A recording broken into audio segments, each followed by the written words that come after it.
Hello मंडळी, कसे आहात? गणपती बाप्पांना आणि मम्मी पप्पांना भेटायला मी माझ्या माहेरी आले होते। मला यांना भेटून खूपच छान वाटले आणि इकडे घरी आल्यावरती विसर्जनाची तयारी सुरू होती। इथं मुंबईकर जनता गणपतीसाठी आणि आम्हाला भेटायला आले होते।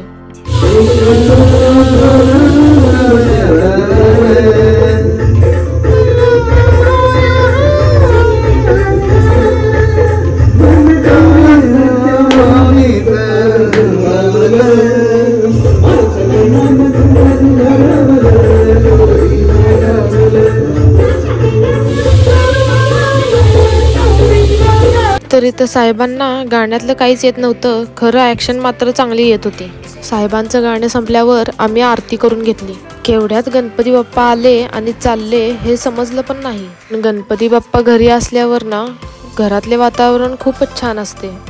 आम्ही बाप्पांचे विसर्जन घरीच केले आणि घराजवळ असणाऱ्या खणीकडे गेलो गणपती वेगवेगळे आणि छान छान बघण्यासाठी। तर इथे एकापेक्षा एक वेगवेगळ्या गणपती बाप्पांच्या मूर्त्या होत्या। यानंतर आम्ही गेलो लक्ष्मीपुरीत मोठमोठे गणपती बघण्यासाठी।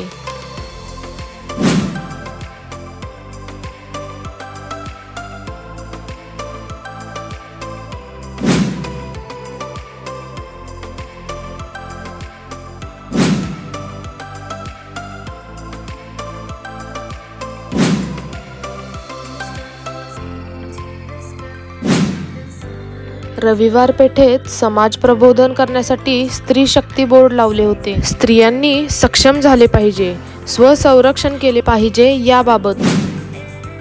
इथे बाळू मामांचा मोठा स्टॅच्यू होता। यानंतर आम्ही बघितले नवनाथांचे यज्ञ। मला ही संकल्पना खूप जास्तच आवडली होती। यांनी सगळ्यांपेक्षा काहीतरी वेगळे आणि आकर्षक केले होते। तुम्ही जर बघितले नसेल तर नक्कीच बघून या।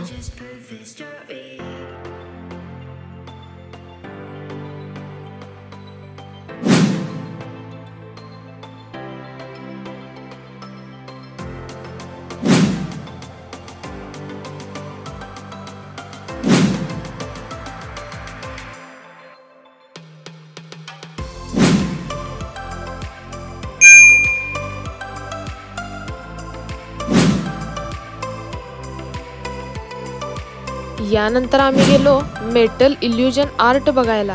इथे एक बाजूला शिवाजी महाराजांची आणि एक बाजूला गणपती बाप्पांची प्रतिमा दिसत होती। इथे कल्की पिक्चर मधील कार तयार करण्याचा प्रयत्न केला होता।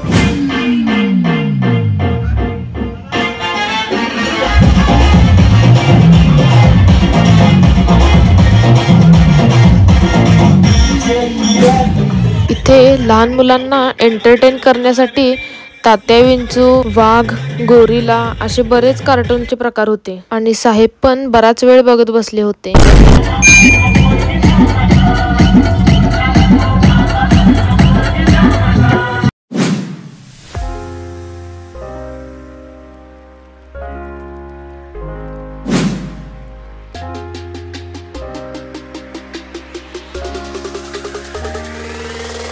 यानंतर आम्ही गेलो पंढरपुरातील विठ्ठल मंदिराची प्रतिकृती बघायला।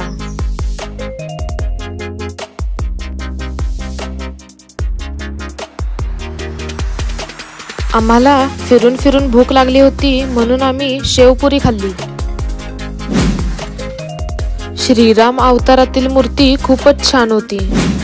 ही आहे पूल गल्लीतील आकर्षक मूर्ती। इथे लहान मुलांवर मोबाईलचा झालेला विळखा याचे प्रबोधन केले होते। बाकी गणपती बाप्पांचे दर्शन आपण पुढच्या ब्लॉग मध्ये बघू। चॅनलला लाईक करा, सबस्क्राईब करा।